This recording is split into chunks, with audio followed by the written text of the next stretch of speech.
Holly from the Storm Harbor Equestrian Center. We're at a different location today. Today we're actually at Courtney's house. She has 10 horses at her own house, believe it or not. And she also takes in some of the old Storm Harbor horses that have had to retire.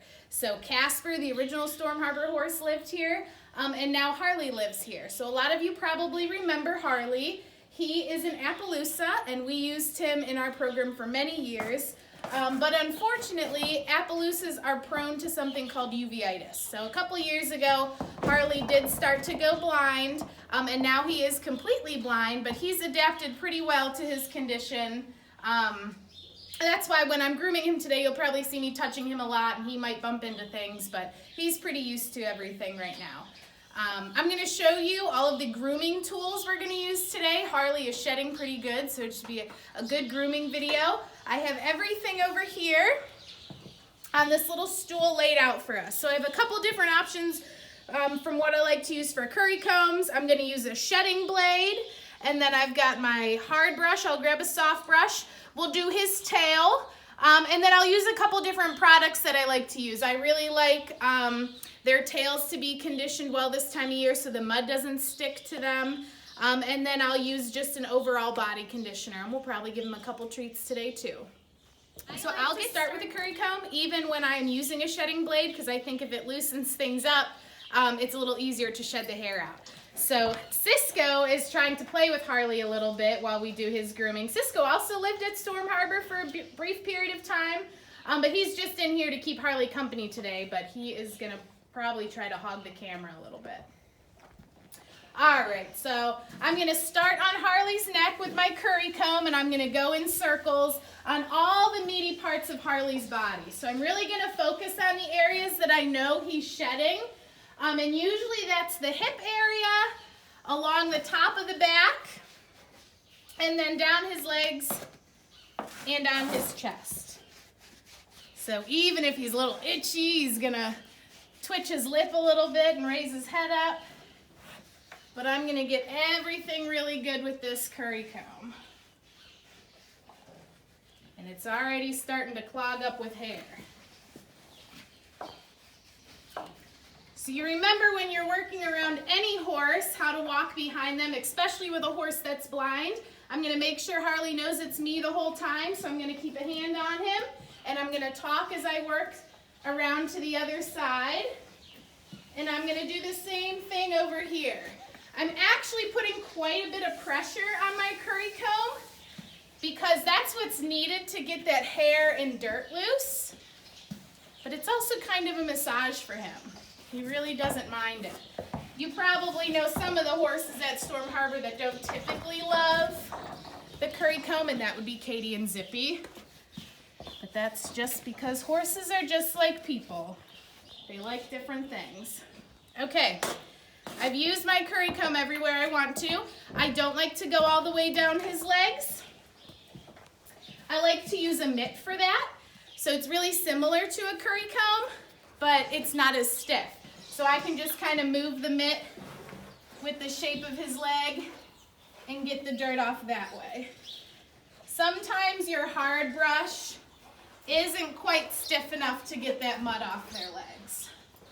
So I'm just going to go over everything once with my mitt.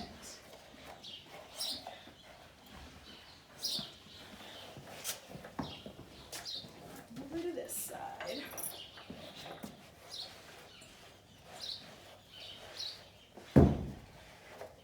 And notice how when I do his legs, I'm just going up and down.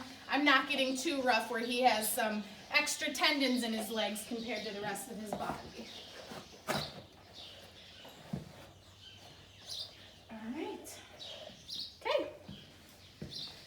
Now for the fun part, the shedding blade. So it is called a shedding blade, but it's really not that sharp. It's just going to help catch the hair that's loose. And I go with his hair growth, and I just do short little strokes. And you'll see it just start to flake off. I did liver the other day at Storm Harbor, and I had enough hair to probably make 20 bird's nests. So I'm going to ask Harley to move over so I can get around him. there's some of that good hair shedding.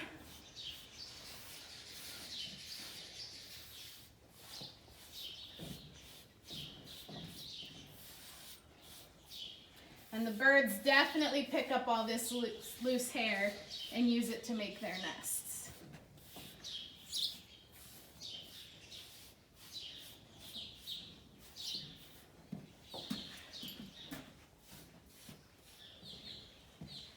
Start up in the front again on this side.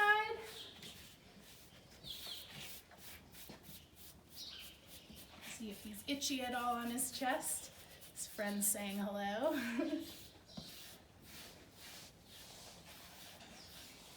And this will really show you everything I missed with my curry comb. So I'm still getting a lot more dirt off.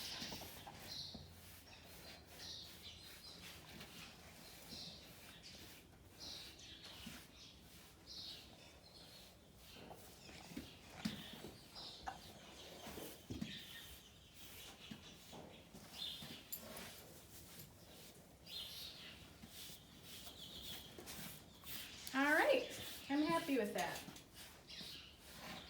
So I've already used my curry comb, my grooming mitt, and my shedding blade. So next I'm going to take my hard brush and I'm going to go over everything again. So the dirt is loose, the hair is loose, and some of it might just be resting on his body. So again, with firm pressure, I'm going to go with his hair. Paying attention to where his feet are because he's dancing a little bit. But that's okay because I know he can't see me. And I'm going to take this brush all the way down to his toes. Put your foot down, sir.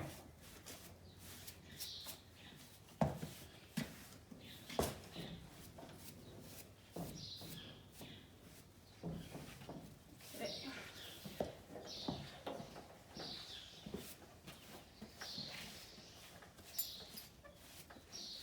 So a big mistake I usually see in this portion of the grooming process is people are afraid to put a little bit of force into their grooming tool.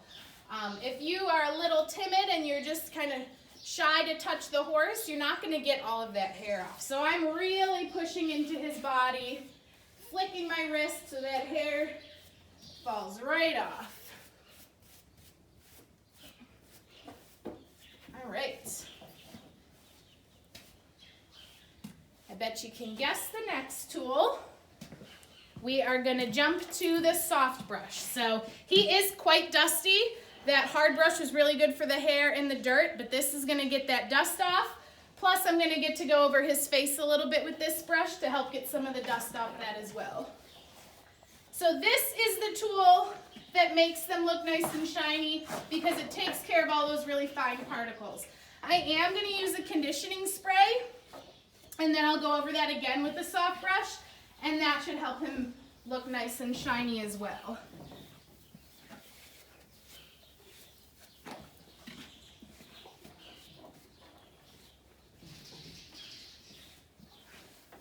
Great, Harley. And do your face. Just kind of being careful around his eyes. Not to get any of this hair in it. And sometimes if I see a little extra mud, I even work it with my finger so I can be really specific. There we go.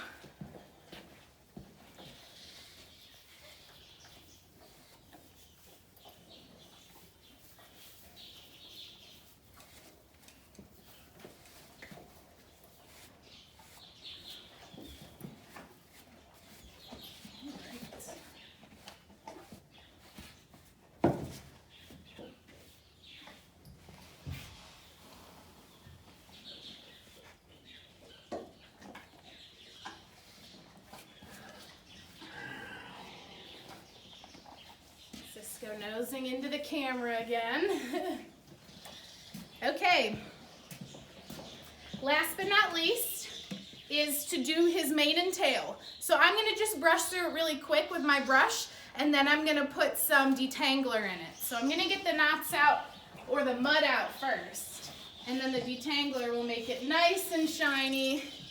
That way, if he gets mud in it in the future, sometimes it doesn't even stick if there's enough detangler in it.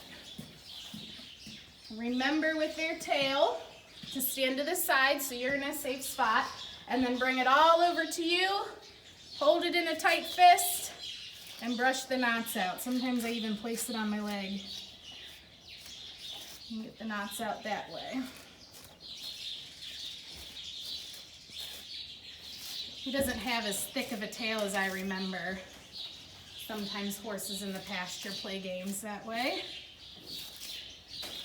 All right, all good. Okay, the first product I'm going to use is this waterless shampoo, and it smells really nice. I'm going to go over his whole body with a light mist, and then I'll use my soft brush, and that once again will make him nice and shiny, but it might clean him up a little bit more too, since he's got all these nice white spots. Ooh, Mr. Archie's trying to get into the camera. All right, so just a quick mist, about 6 inches away from his coat.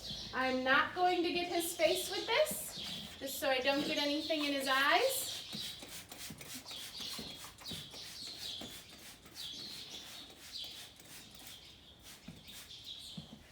All over his body. And I'll work that in just once over with my soft brush.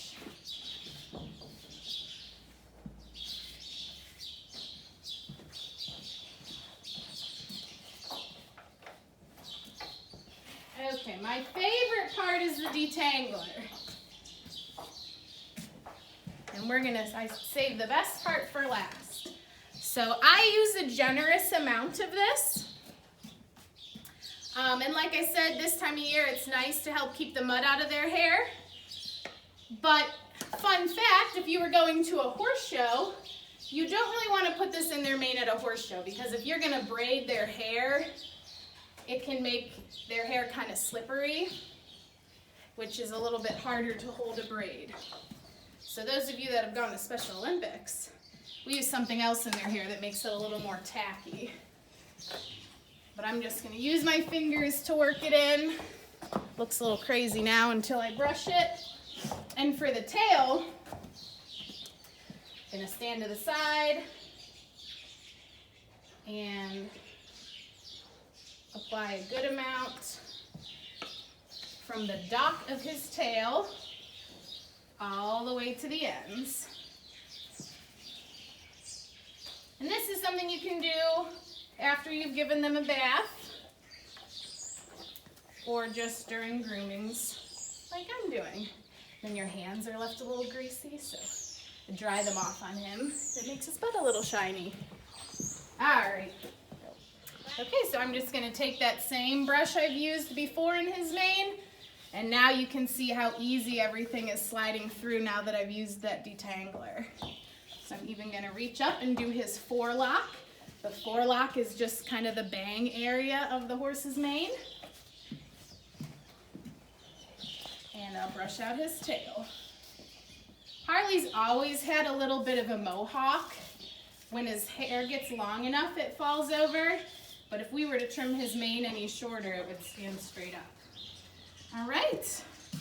So he is all groomed now. I started with my curry comb, did a little bit of shedding, and then I went over all the normal body brushes. I even did a little bit of a coat conditioner and a mane and tail detangler. I'm gonna finish by giving Harley a couple treats. So Harley's favorite treat usually was like a hard candy. We always have horse treats in this barn. Sometimes we make them a bran mash. But since he was such a good star for this video, I'm going to give him a couple treats. And I guess I'll have to give Cisco some too, even though he didn't do much. Well, I hope you guys all enjoyed seeing Harley again. I hope you enjoyed a little refresher of the grooming process. Keep your eye out for a grooming quiz. We're going to post this video on YouTube. We'll be able to send links with it, and I'm hoping to send out a grooming quiz as well. So you can feel free to email those back to us, or just hop on next time we shoot a video and maybe we can talk about some of the things.